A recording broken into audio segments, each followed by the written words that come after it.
Oui, Monsieur le Préfet, Monsieur le Président, mes chers collègues et Mesdames et Messieurs les directeurs de service, tout d'abord, Monsieur le Préfet, merci pour ce rapport annuel des services de l'État dans notre département et la présentation à la fois précise et argumentée que vous nous en avez faite.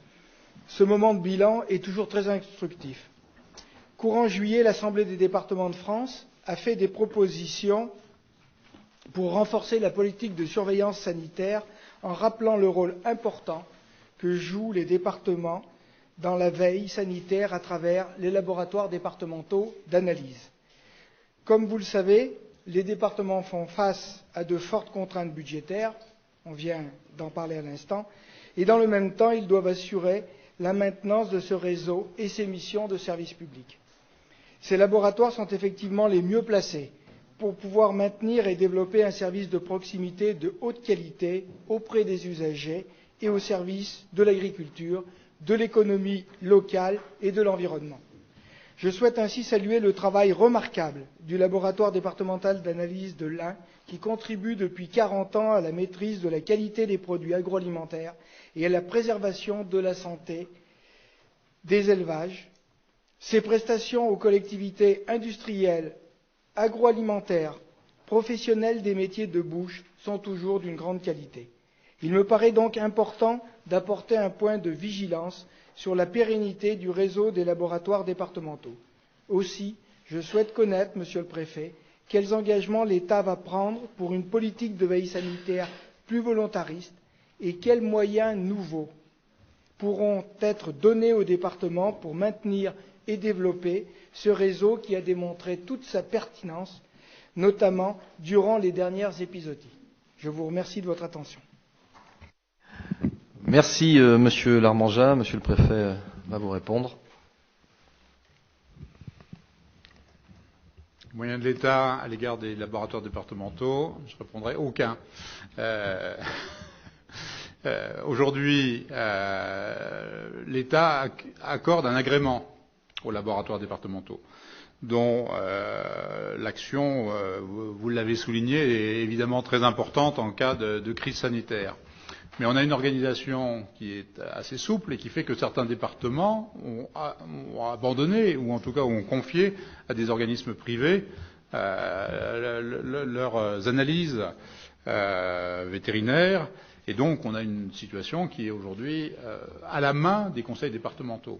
Moi, ce que je voudrais souligner, c'est d'abord évidemment le soutien qu'on peut apporter à travers les agréments qui sont donnés pour un certain nombre de contrôles techniques et sanitaires, et qui sont évidemment très importants quand on a des crises comme celle de la FCO qu'on a connue dans le département.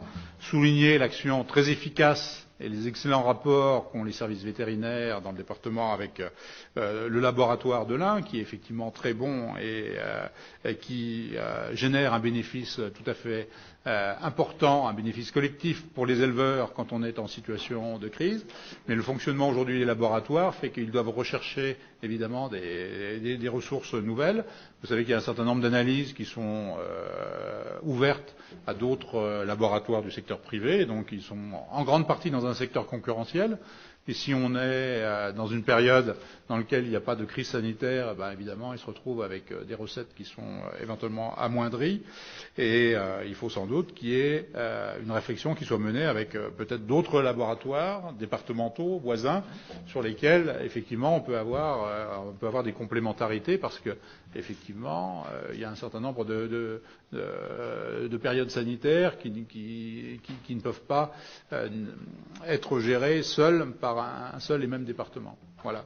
Mais évidemment, nous considérons que l'action du laboratoire départemental de l'Ain est tout à fait importante et efficace tel qu'il est, mais effectivement, il est soumis à une concurrence, parce que des analyses simples et qui sont alors peut-être nombreuses mais pas très coûteuses peuvent être évidemment octroyées à des laboratoires privés. En tout cas, il n'y a pas de fonds particuliers qui sont destinés à l'État, au laboratoire. Ça serait quasiment évidemment acter une concurrence déloyale. Voilà. Donc il faut sans doute trouver des axes de réforme, peut-être des travaux de mutualisation entre certains laboratoires. On a la même situation avec les groupements de défense sanitaire. Il y a des groupements de défense sanitaire qui sont aidés par les collectivités, et puis il y a des départements pas très éloignés des nôtres, sur lesquels les départements n'accordent aucune aide aux groupements de défense sanitaire et qui octroient pourtant des conditions de vaccination tout à fait satisfaisantes pour les éleveurs bovins, allaitants notamment. Donc je me tourne vers l'ouest et regardez quelques départements, vous verrez que la situation est tout à fait différente. Alors évidemment, ils ont une masse peut-être plus importante et ils se sont organisés différemment. Mais voilà, il n'y a pas d'aide d'État, en tout cas, au bénéfice des laboratoires départementaux. Merci, monsieur.